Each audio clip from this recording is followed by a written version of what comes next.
Bonjour à toutes et à tous, nous sommes en direct des rencontres des entrepreneurs de France, les universités d'été du MEDEF, et nous recevons Madame la ministre Sarah El Haïry, secrétaire d'État chargée de la jeunesse et du service national universel. Bonjour.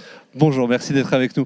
Madame la ministre, pourquoi êtes-vous là, sachant qu'on croise, j'allais dire que des hommes, presque que des hommes d'un certain âge avec des cravates et pas beaucoup de jeunes?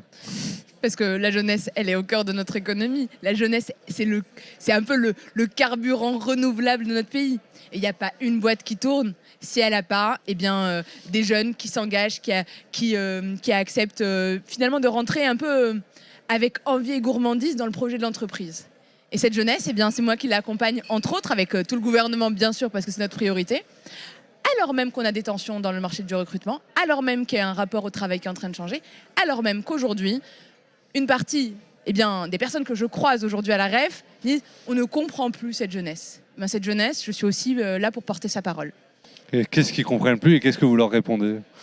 Moi j'entends trop dire encore c'est la période des grandes démissions. Mais pas du tout, moi c'est pas ce que je vois. Moi je vois au contraire qu'on est dans une période de la grande renégociation. On a une jeunesse, une génération qui a envie d'être alignée.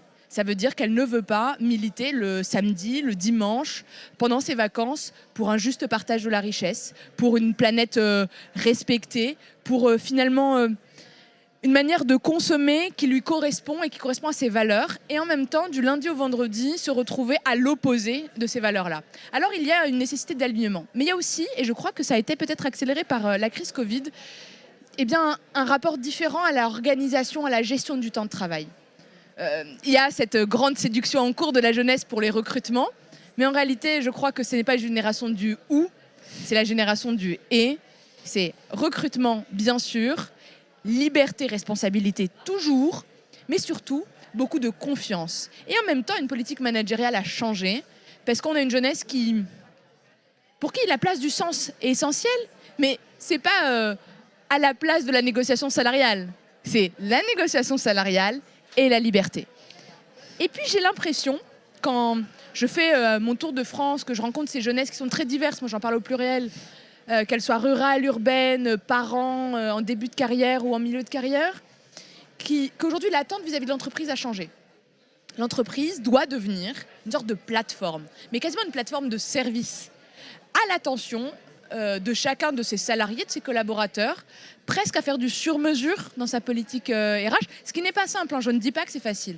Mais si tu peux t'engager en plus dans ton entreprise et être fier de ta mobilisation, que ce soit sur l'égalité homme-femme, que ce soit sur les droits des Ouïghours, sur la décarbonation de l'économie, ou que ce soit sur l'égalité sociale, et donc aller chercher cette inégalité à la racine face à des questions éducatives, par exemple, il y a un attachement plus fort. Il faut arrêter de penser une carrière à 25 ans, c'est plus du tout l'aspiration. Oui, aujourd'hui, la vie perso prend un peu plus d'importance par rapport à une carrière professionnelle.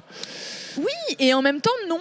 Oui, parce qu'elle prend de la place, parce qu'on a une génération qui a une conscience plus forte, je pense, des enjeux et des crises que nous vivons. Enfin, en fait, c'est dingue, mais l'été qu'on vient de passer, c'est l'illustration que non, ce n'est pas une marche pour le climat, c'est en réalité un changement climatique que nous vivons au quotidien. Au quotidien, on le sent et on le voit. Et donc, ne pas s'engager pour faire évoluer ses propres pratiques ou la pratique de son entreprise, c'est nier.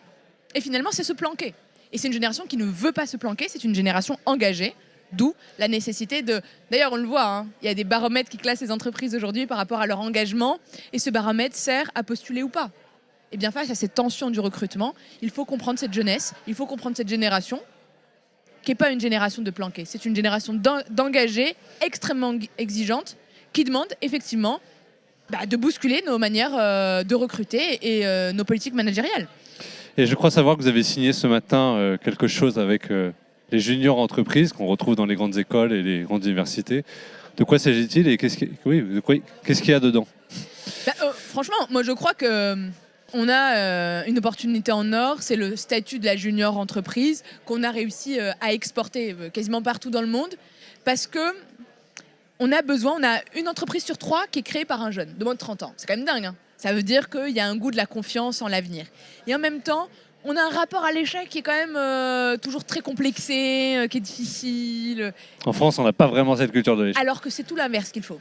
Alors ça aide à se relever. Les aventures, bien sûr. Il faut valoriser l'aventure, la prise de risque. Et pour ça, il faut commencer le plus tôt possible.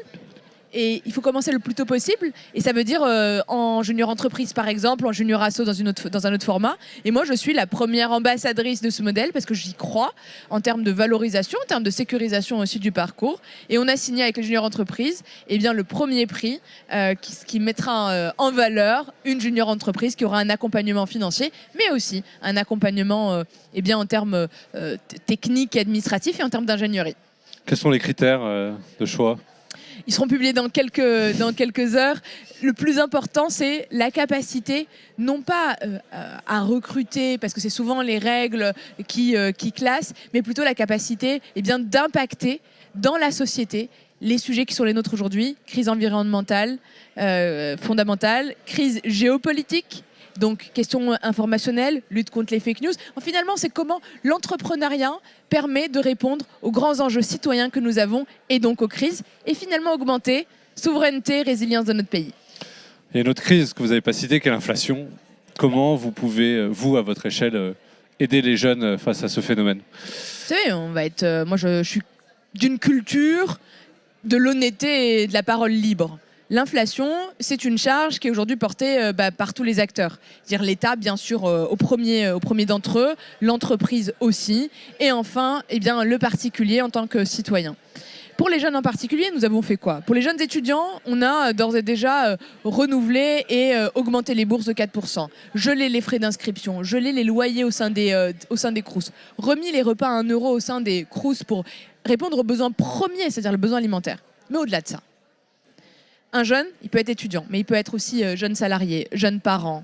On fait une aide exceptionnelle aux jeunes parents. Pour chaque enfant, c'est 50 €, en plus d'une aide de 100 € pour les jeunes qui ont des bourses ou des appels. Mais moi, je demande aux entreprises de faire confiance à cette jeunesse, de lui donner l'opportunité aussi peut-être d'avoir des jobs étudiants qui s'adaptent à leurs études. Moi, je crois que c'est une chance. J'ai étudié et travaillé en même temps. Vous faisiez quoi ?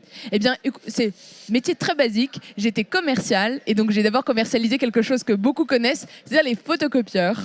Très dur, mais très formateur. Non, alors c'était en B2B et c'était en direct avec des TPE, PME sur mon territoire. Mais c'est extrêmement formateur. Et ça m'a permis de financer mes études. Et je suis sortie là, grandie, avec une expérience, avec aussi une relation au travail qui est particulière. Mais pour ça, il faut des entreprises qui s'engagent pour qu'on mette les meilleures conditions de réussite dans les études et en même temps une expérience. Bien sûr. Merci beaucoup, Madame la Ministre. Avec plaisir.